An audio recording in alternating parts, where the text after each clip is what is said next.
It started with a sound I'd never heard before in my 30 years of ranching, a hollow gurgle, like a dying animal gasping its last breath. I was watering the drought-resistant pines along the west fence when the hose went limp in my hand. The water just stopped. I stared at the nozzle like it had betrayed me. My first thought was the pump burned out, maybe a busted valve. I jogged toward the well control box with my boots kicking up dust, only to find my ranch hand, Joel, waving a laminated notice like it was a winning lottery ticket. Except this ticket had one word scrawled in bold red ink across the top: disconnected. I snatched it from his hand and read the rest aloud, as if that'd make the absurdity more believable. Due to non-compliance with HOA utility standards, water access has been suspended. My eyes shot toward the edge of the property line, just past the cattle fencing where the HOA boundary encroached like a bad neighbor's overgrown hedge. I stood there in silence for a second, the dry hose still twitching at my boots, my heart pounding louder than the dead well motor. They actually did it. The HOA shut off my water. The problem was they didn't just shut off water to my house or my fields. That well wasn't just a convenience. It was a lifeline. It supplied the underground tank leased to the county fire department, part of a wildfire emergency contract that had been active since the day I bought the land. They used it for tanker refills during brush fire season, which was, incidentally, right now. Without that access, crews would have to travel an extra 20 miles to fill up, a delay that could cost lives. And some HOA idiot had clamped it shut without even picking up a phone. I muttered every curse I could think of under my breath, then fished out my cell and called Lease, the fire department liaison who managed our supply agreement. The line picked up on the first ring, and she barely said hello before shouting, "We got a problem." The refill crew came up dry. "Mason, did you shut the tap?" I told her no and that I was looking at a notice from the HOA right now. There was a moment of stunned silence, then a slow, audible inhale from her side. "No. Tell me this is a prank." "I wish it was," I replied. "But someone with a wrench and a god complex just made the dumbest move of their life." I drove down to the HOA office with Joel riding shotgun, still gripping the notice like it was Exhibit A in a court case. As we pulled into the community center parking lot, I spotted her right away, Karen Langley, the self-proclaimed president of the Valemont Hills HOA. She was standing near a flower bed with a clipboard, micromanaging a landscaper's mulch pile like it was a national security issue. She had on a bright peach blouse, a sun hat that looked like it cost more than my truck, and an expression that screamed "I run everything." I approached calmly, maybe too calmly, which I think threw her off. "Karen," I said with the kind of restraint you reserve for unstable explosive, "you cut off my well." She looked up from her clipboard, squinting like I'd spoken in another language. "We discontinued an unregistered line running through HOA common grounds, yes." I let out a short laugh. "That unregistered line is a county-approved emergency water supply.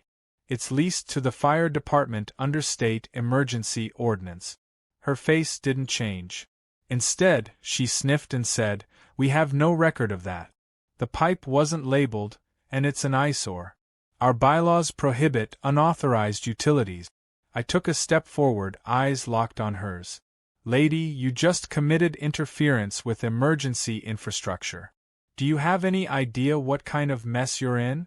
Her only response was a scoff and a smirk, like I was some unruly tenant instead of the landowner she had just crossed. Then came the final straw.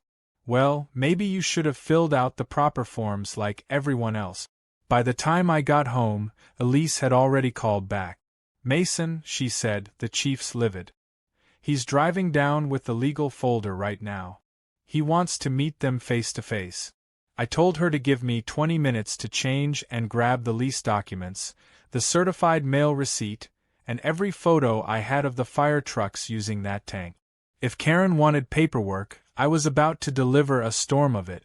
Meanwhile, Joel had gone to check the well itself. He came back with photos of the clamp, a giant industrial lock drilled into the main valve, installed clearly by someone who had no idea what they were doing. The fire department's hose coupler was still attached, flopped uselessly over the spigot like a cut vein. It wasn't just sabotage. It was dangerous. If someone had tried to force pressure through that clamp, the entire line could have burst. I loaded the paperwork into a folder, tossed it onto the dashboard, and headed back toward the HOA boardroom where the real battle was about to begin. The HOA meeting that night was more of a wine mixer with pamphlets than an actual governance session. A few elderly residents were sitting in foldable chairs, half listening to Karen drone on about new parking stripes and flower box placements. But the minute the fire chief walked in, boots thudding, badge on display, the room went pin-drop silent.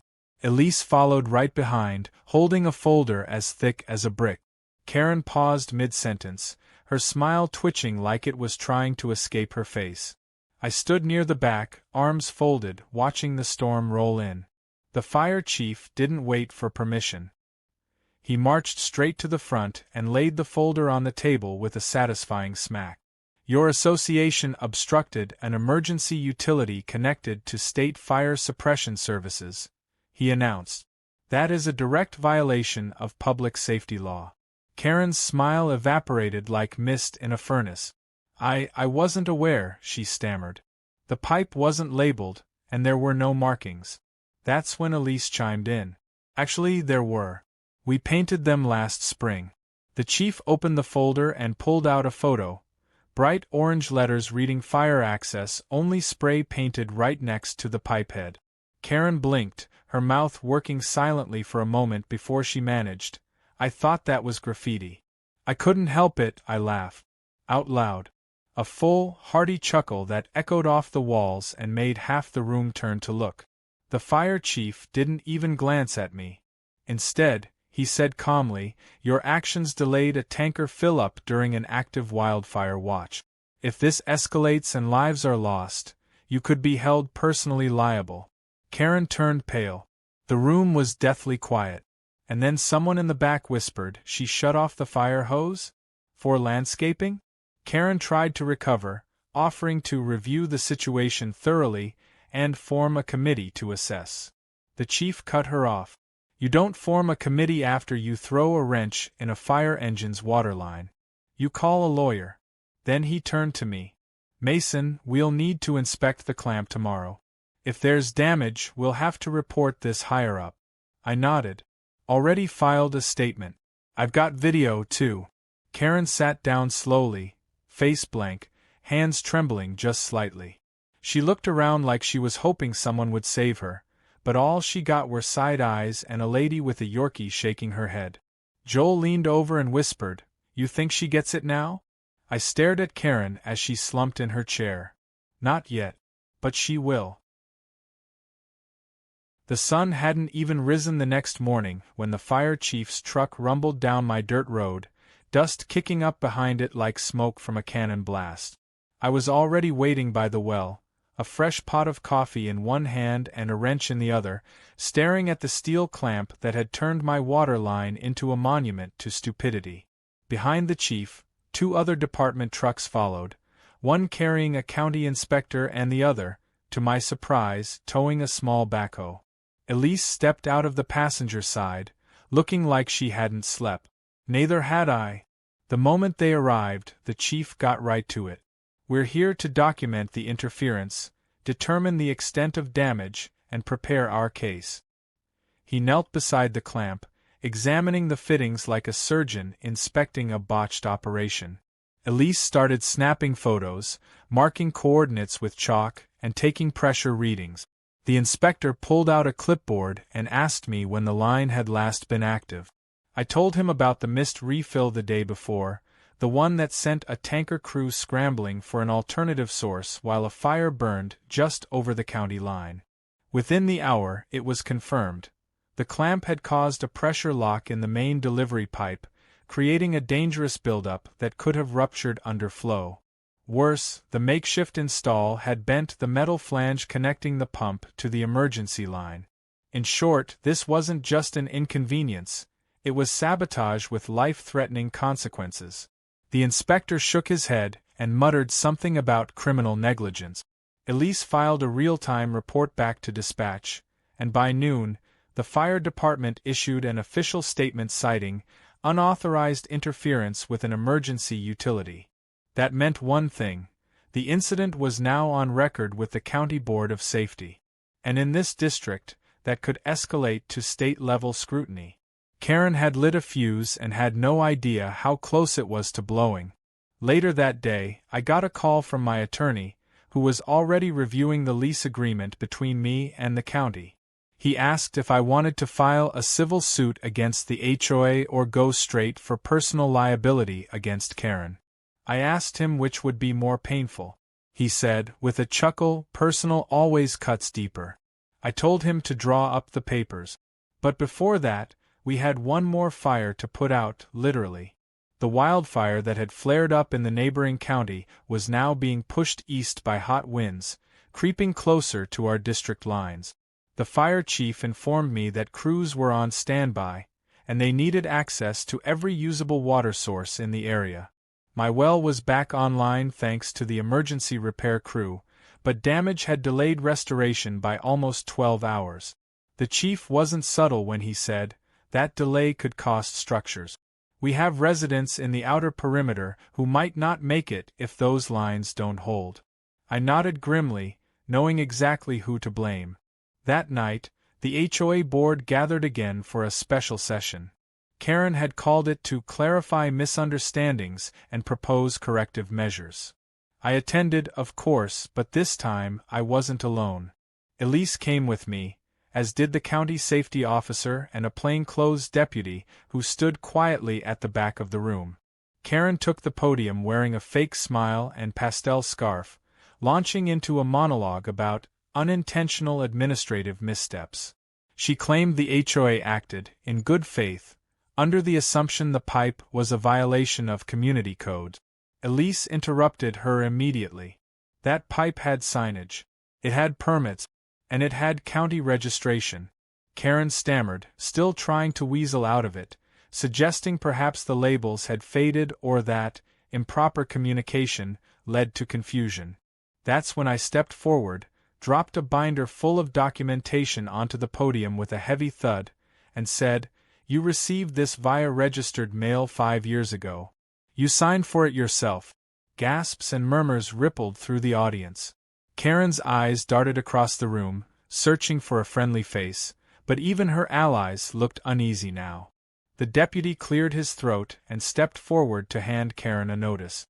It wasn't an arrest yet, but it was a formal advisory that a criminal complaint was being reviewed by the district prosecutor.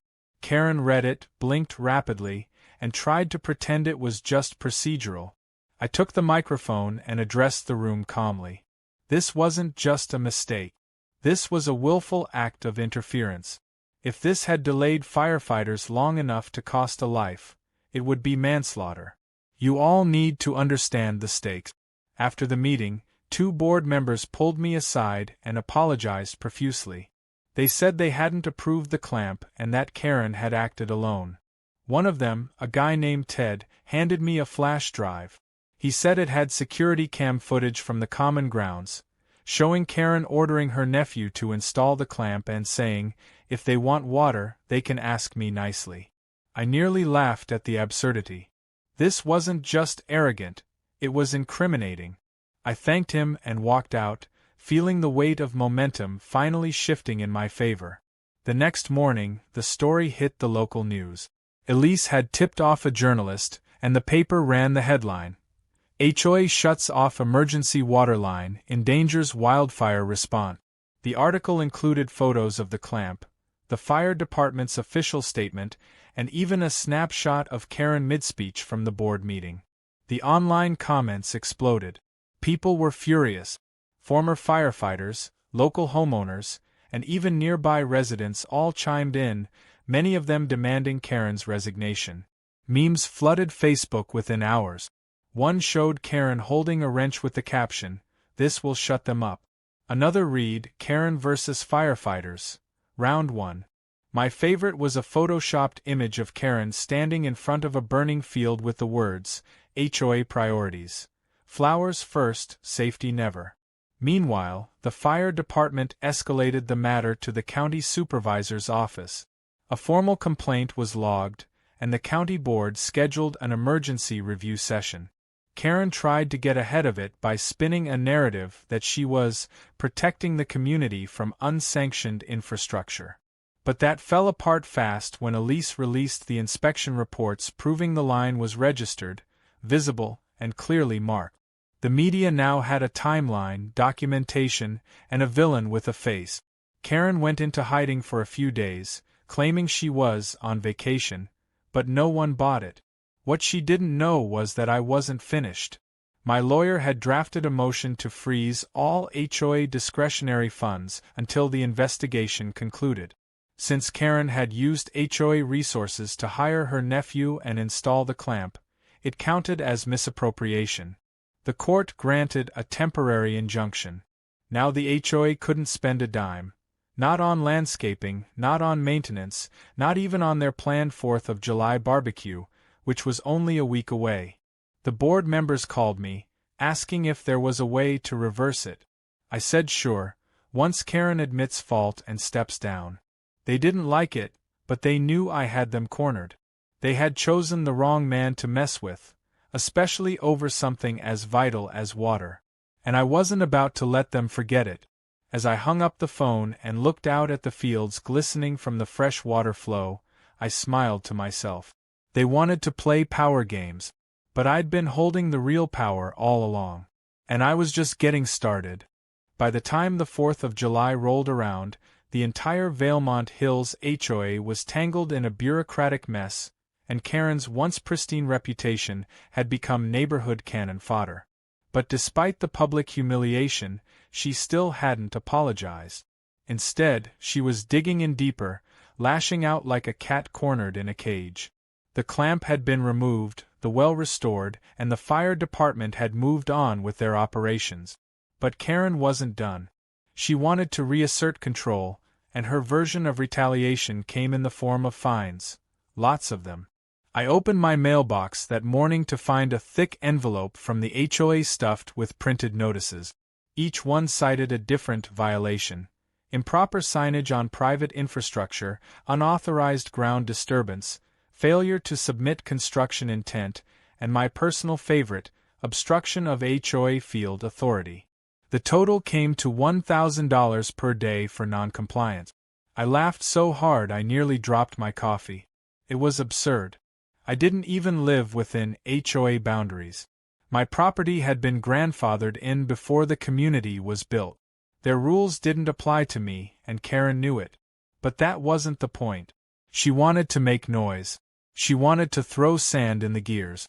And I was about to show her what happened when you picked a fight with someone who understood how the machine worked better than you did. I called my attorney, forwarded him the notices, and within 24 hours, he fired off a cease and desist order citing misuse of enforcement powers and fraudulent targeting of a non-HOA parcel. He also included a clause about harassment, noting the psychological toll such petty tactics could have on a public safety partner. The letter was delivered directly to the HOA office, and the timing couldn't have been better.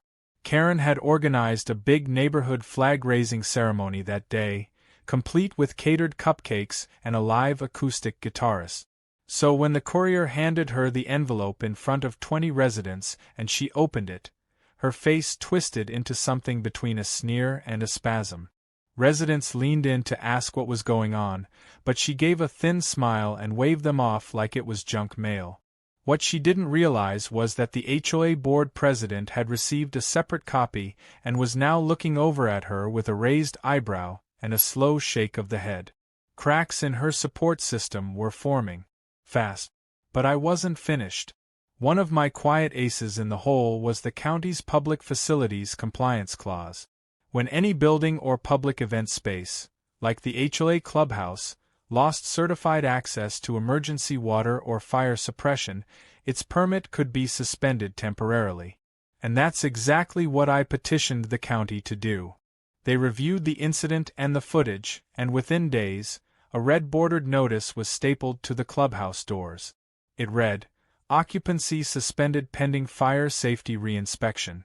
Karen arrived that morning to set up a board brunch and found the doors locked.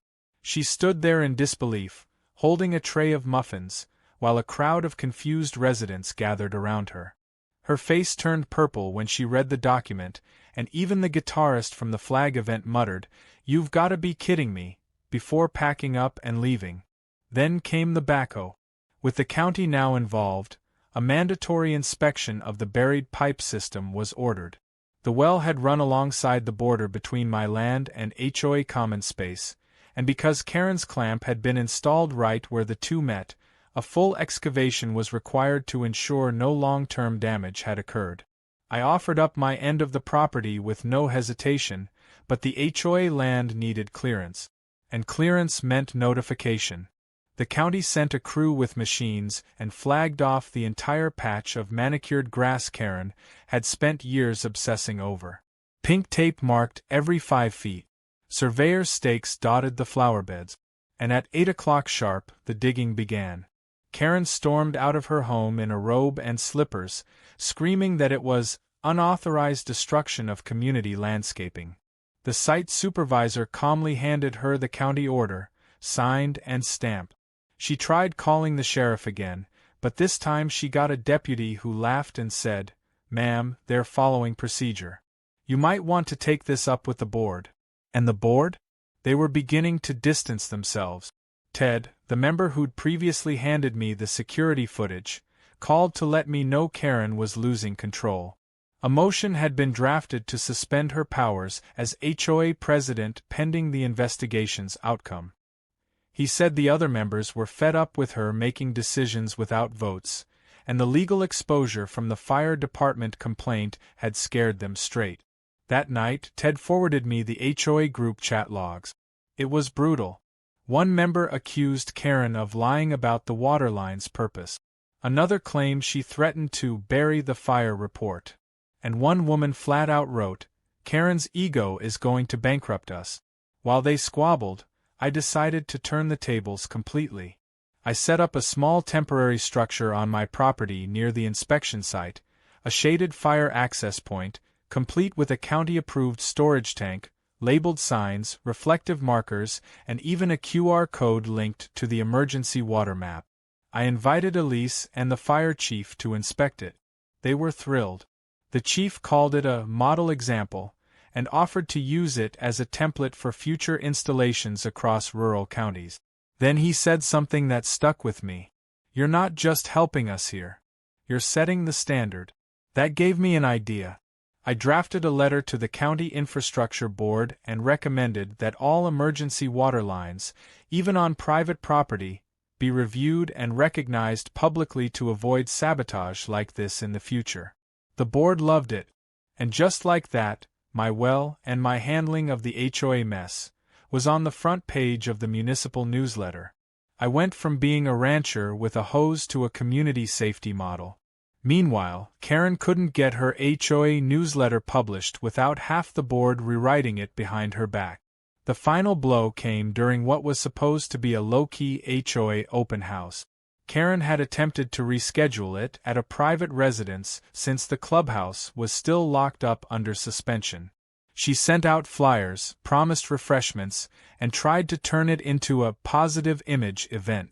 But only 5 people showed up, and 2 of them were reporters. The questions came fast.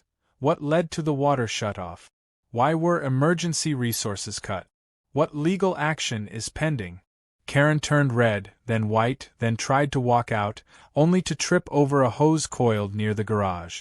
The photo of her sprawled on the lawn, half covered in lemonade and cucumber slices, ended up online by that evening.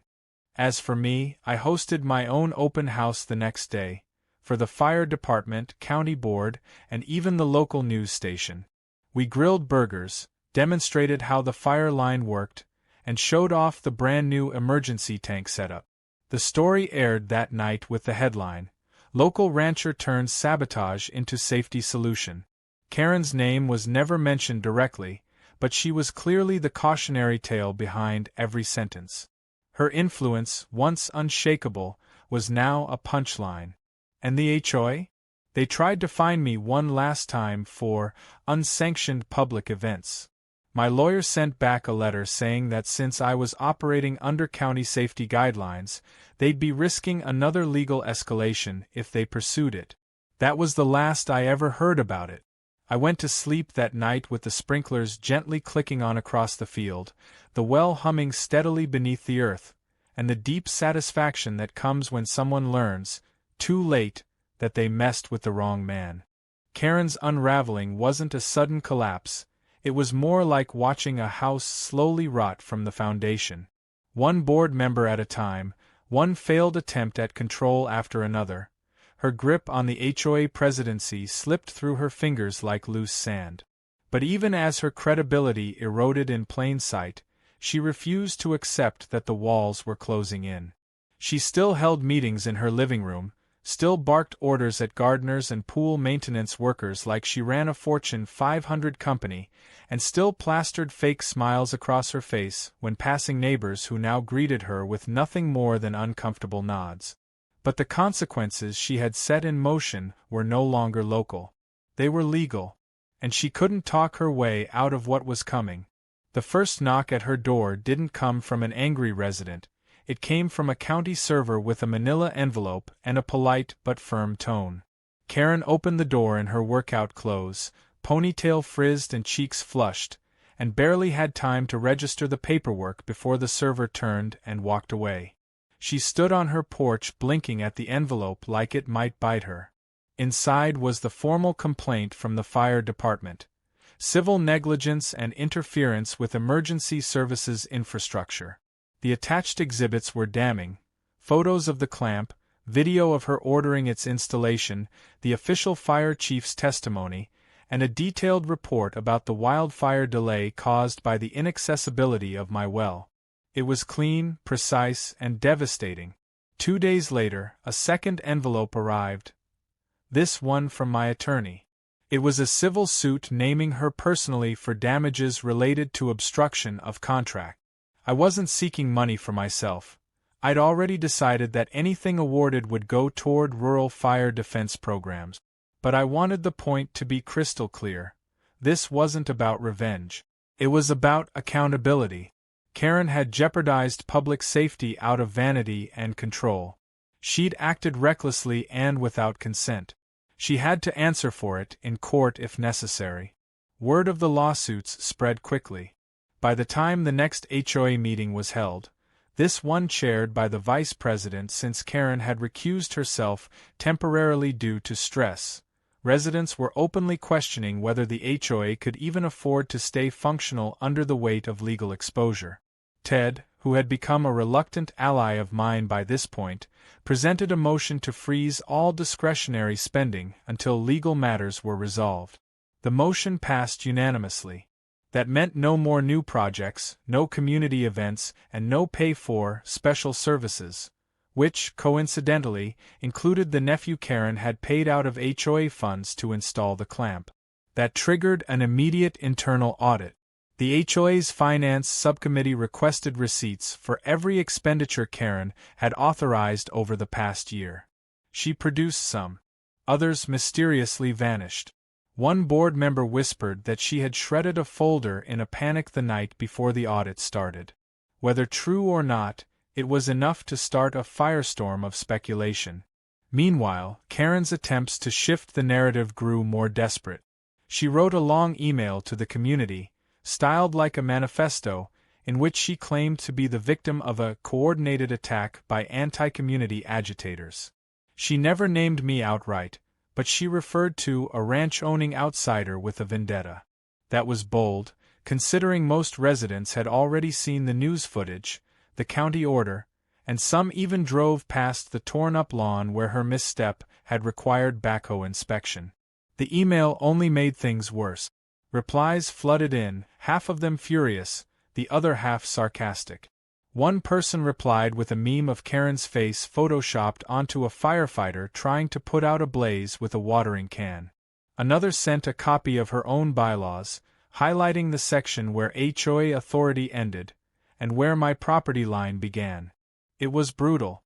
At the same time, the county concluded its investigation. The official ruling was that Karen had willfully interfered with an emergency resource and that the HOA had failed to provide appropriate oversight. Though criminal charges were not pursued, likely because no lives were lost, the civil violations remained.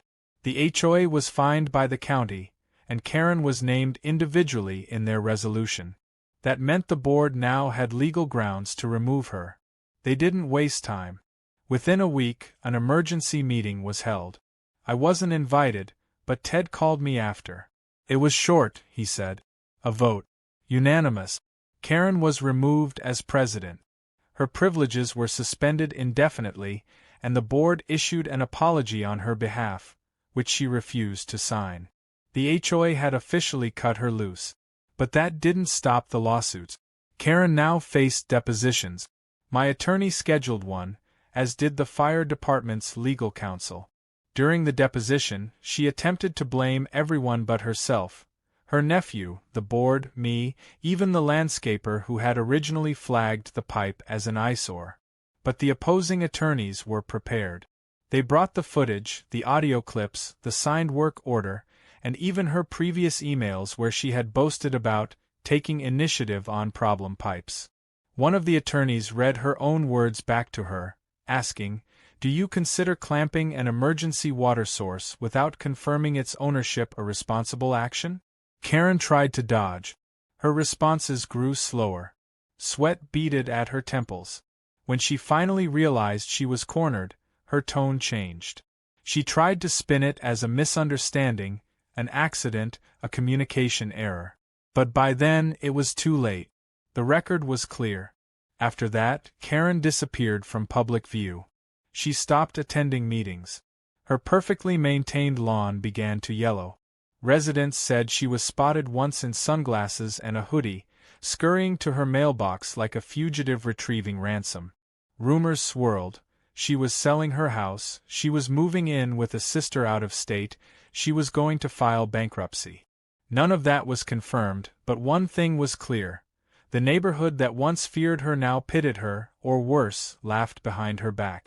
The board, in an effort to rebuild goodwill, approached me with an offer. They wanted to formally recognize my property's utility role and enter a cooperation agreement to avoid future conflict. I agreed on one condition: that Karen's name never be associated with emergency resource oversight again. They happily accepted. I didn't need control. I just needed respect, clarity, and the safety of the people depending on that water. Elise from the fire department called me after the agreement was finalized. "You turned a disaster into a blueprint," she said. "Not many people could have done that." I thanked her and meant it. Not because I wanted praise, but because I knew we had made something stronger out of someone else's mistake. In the end, the lawsuits continued at their own pace. My own was moving toward settlement. The fire department's claim would likely take longer. Karen's house eventually went up for sale, listed at a modest discount, and vanished from the market a few months later. Maybe she sold. Maybe she ran. It didn't matter anymore. The damage was done. The lesson had been learned. And for once, the HOA actually did its job, not by Karen's design, but in spite of it. I stood by the well one morning, the air cool, the pump humming beneath the soil like a steady heartbeat. The emergency tap was working, freshly painted, the signs newly mounted. A county drone had flown over the day before to take final inspection shot. Everything checked out. Everything was in order. I thought about how all of this had started, with a clamp, a notice, and a woman who thought power meant bending the rules to your will. But power doesn't come from barking orders or holding titles. It comes from responsibility, from knowing where the water flows and who needs it when the fire comes. And now that flow was protected. Not because Karen allowed it, but because she couldn't stop it. The morning light hit the granite marker like a spotlight, casting a sharp edge over the carved words that now stood as a permanent reminder on the very spot where Karen's clamp had once been drilled. It was a clean, polished stone, professionally engraved, and strategically placed along the boundary of my land where the fire tap stood. It read, "This well supplies emergency fire access. tampering will be prosecuted. No threats, no cheap shots, no graffiti. Just the truth, set in stone. The county had even added a little badge seal in the corner, a quiet but official endorsement. Residents passed it during their morning walks now, some nodding in appreciation, others snapping photos for their neighborhood group chat. But no one dared touch it. Not anymore. Karen had seen to that. The HOA board had undergone a complete personality change since her departure. The members, now painfully aware of how close they had come to losing the community's trust, were operating with a humility that bordered on desperate. Ted had been made interim president, and to his credit, he reached out to me directly. He invited me to attend the next meeting, not as a guest but as an honored contributor.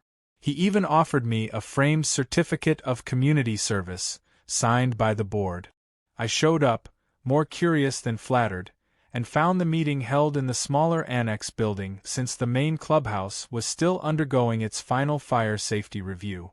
Chairs were arranged in a circle this time, not in rigid rows. People brought their own drinks. No catered cupcakes, no speeches with inflated titles, just a calm, neighborly discussion. It was unfamiliar, but it felt right. When it came time for Ted to present the certificate, he stood up with a small stack of papers and a sheepish look. "We'd like to publicly thank Mr. Mason for setting the standard in emergency preparedness and for holding us accountable when we lost sight of what matters." He held the frame awkwardly, like he wasn't used to presenting anything that didn't end with a fine. A few residents clapped, others murmured in agreement. I accepted it, said a short thanks, and told them plainly, the water was never about power. It was about protection. If there's one thing this place learned, I hope it's that safety doesn't care about property lines or politics.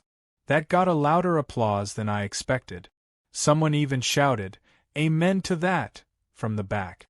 After the meeting, people lingered outside chatting. A few apologized to me for not stepping in sooner. One elderly woman told me she had always suspected Karen was too aggressive but didn't want to speak up. "I thought she'd come for me next," she said, eyes heavy with guilt. I told her the truth, that Karen thrived on silence, and it wasn't just her fault. It was a system that gave too much unchecked power to someone who'd never learned limit. That's how problems like this fester. She nodded, then surprised me by handing over a pie she'd made, just in case I stopped by. It was blueberry. I thanked her and promised to share it with Lease and the fire crew. Meanwhile, Karen's downfall had become local legend.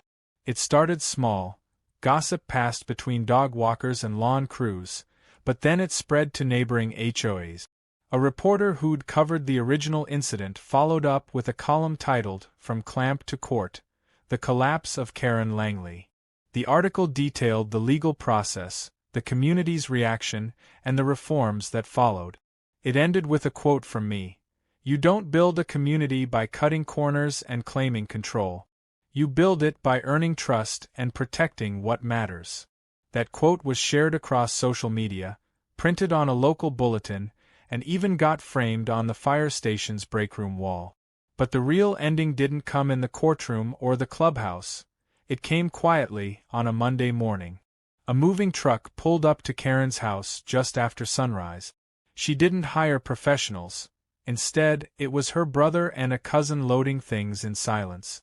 Karen emerged only once, wearing sunglasses and a scarf pulled low, clutching a small box as she climbed into the passenger seat of a gray SUV. She didn't wave. She didn't look back. And she didn't speak to a single soul. The house stayed empty for weeks before a for sale sign finally went up, discreet and plain, with no open house scheduled. The neighbors didn't organize a goodbye. There was no farewell party, no card signed by board members. Just quiet relief. With Karen gone, the neighborhood changed almost overnight. People began talking to each other more. Fences that had once been battlegrounds for petty arguments became shared project zones. One resident installed a communal garden at the far end of the cul-de-sac. Another offered to paint curbs and mailboxes for free. A community-wide safety drill was scheduled with the fire department, and Elise asked if I would speak during it. I agreed, under one condition. I didn't want to talk about Karen. I wanted to talk about how quickly things can go wrong when people forget why communities exist. She smiled and said, "That's exactly why we want you there." The drill was held on a Saturday. Bright blue skies, kids running around, neighbors watching as firefighters demonstrated hose connections, emergency kit setups, and evacuation procedures. When it was my turn to speak, I kept it simple. I walked to the front of the group, looked out over the crowd, familiar faces now, not just adversaries, and said, "This isn't about rules. It's about responsibility. We can't predict the fire. But we can choose who we are when it comes." People nodded. Some clapped. And as I stepped back, I saw Elise standing off to the side, arms folded, a proud smirk on her face. Later that day, she pulled me aside and told me something that hadn't made the news. The fire that had flared up during the clamp incident, the one that delayed tanker response, had nearly reached a small farm. The delay didn't cause any loss, thankfully, but had it advanced just an hour longer, it could have engulfed livestock and property. The family had no idea how close they'd come. Elise looked me square in the eye and said, "That's the margin. That's the cost of negligence. You close that gap, Mason." I thought about that long after she left. The whole mess had started over one woman's belief that control was more important than consequence. But it ended with something bigger, a shift in how people saw each other, how they treated the systems designed to protect them. The well was just water, but now it was also a symbol of vigilance, of action, of community, and I was glad I had fought for it. That night, I sat on my porch, feet up, listening to the soft mechanical thrum of the well pump cycling in the distance. The stars were out, the air was crisp, and for once, I didn't feel like I was waiting for something bad to happen. The property was quiet, the line was protected, and the land felt safe again. I raised a glass, just iced tea this time, and offered a silent toast to stubbornness, to fire crews, to lessons learned the hard way, and to the end of Karen Langley's reign. Not every story has a clean ending, but this one did. Not because justice was loud or flashy, but because it was complete. The well still flowed, the firefighters still trained here, and the HOA finally understood its place. Power didn't come from shutting things down. It came from keeping things running. And I had every intention of making sure they never forgot it.